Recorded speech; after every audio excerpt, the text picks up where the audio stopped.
শান্তিতে নোবেলজয়ী ডক্টর মোহাম্মদ ইউনূসের একটি বিখ্যাত দর্শন হচ্ছে দারিদ্র্যকে জাদুঘরে পাঠানো। বাংলাদেশের অন্তর্বর্তী সরকারের প্রধান উপদেষ্টার দায়িত্ব নিয়ে দারিদ্র্য বিমোচনের একটি দারুণ সুযোগ পেয়েছিলেন তিনি। বাস্তবতা হচ্ছে সেই সুযোগটি তিনি কাজে লাগাতে পারেননি।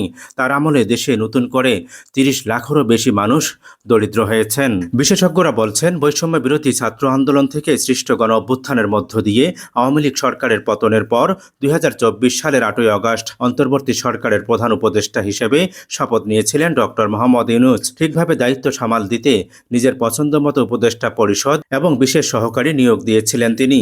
উপরন্তু বিএনপি, জামাত, এনসিপি সহ অভ্যুত্থানের পক্ষে রাজনৈতিক ও ছাত্র শক্তিগুলোর ব্যাপক সমর্থন ছিল তার প্রতি, যে কারণে ঘুণে ধরা রাষ্ট্রীয় অবকাঠামোয় ব্যাপক সংস্কারের মাধ্যমে দারিদ্র্য বিমোচন, দুর্নীতি প্রতিরোধ, ব্যবসা বাণিজ্য সহ আর্থিক খাতে স্থিতিশীলতা আনার পাশাপাশি প্রাতিষ্ঠানিক সক্ষমতা তৈরির ব্যাপক সুযোগ ছিল ডক্টর মোহাম্মদ ইউনূসের। কিন্তু সেই সুযোগ তিনি কাজে লাগাতে ব্যর্থ হয়েছেন। বিশিষ্ট অর্থনীতিবিদ, জাহাঙ্গীরনগর বিশ্ববিদ্যালয়ের সাবেক ভিসি প্রফেসর আব্দুল বায়েজ বললেন, তিনি একজন অর্থনীতিবিদ হিসেবে সরকারের দায়িত্ব নেওয়ার পর থেকে বাংলাদেশের মানুষের প্রত্যাশা ছিল বিপর্যস্ত অর্থনীতি ঘুরে দাঁড়াবে, অথচ তার সময়ে অর্থনীতি মুখ থুবড়ে পড়েছে। প্রবাসী আয় ও রিজার্ভ বৃদ্ধি ছাড়া অর্থনীতির সব সূচকই ছিল নিম্নমুখী। ব্যবসা বাণিজ্যে ছিল আস্থার সংকট, শিল্প কারখানাগুলোর উৎপাদন ছিল নিম্নমুখী, না ছিল কোনো নতুন উদ্যোগ, না এসেছে দেশি বিদেশি বিনিয়োগ। উল্টো দেশে বেকারত্ব, গরিব মানুষের সংখ্যা বেড়েছে। আন্তর্জাতিক সংস্থা বিশ্ব ব্যাংকের হিসেব অনুযায়ী ৩০ লক্ষেরও বেশি মানুষ ডক্টর ইউনূসের আমলে দারিদ্র্য সীমার নিচে চলে গেছে। ব্যক্তি খাতের বড় বিনিয়োগ ৪ দশকের মধ্যে সর্বনিম্ন। ২০২৪ সালের জুন পর্যন্ত বেসরকারি খাতের গড় বিনিয়োগ হার ছিল জিডিপির ২৪%। ২০২৫ সালের জুনে তা কমে ২২.৪৮% নেমে আসে। বেসরকারি খাতের বিনিয়োগ এক বছরে প্রায় ১.৫% পয়েন্টের পতনের ঘটনাটি ছিল গত ৪ দশকের মধ্যে নজিরবিহীন ঘটনা। ১০ বছরের মধ্যে সর্বনিম্ন এডিপি।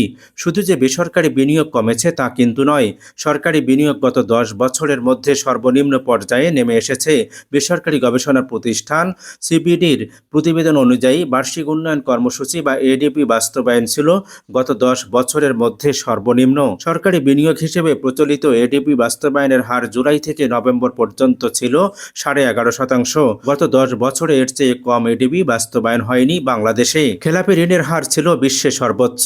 ২০২৫ সালের সেপ্টেম্বর প্রান্তিক শেষে ৩০ সেপ্টেম্বর পর্যন্ত দেশের ব্যাংকগুলোর খেলাপি ঋণের স্থিতি ৬,৪৪,৫১৫ কোটি টাকায় ঠেকেছে, যা বিতরণকৃত ঋণের ৩৫.৭৩%। আগের বছরের ডিসেম্বরের শেষেও বিতরণকৃত ঋণের ২০.২% খেলাপি ছিল।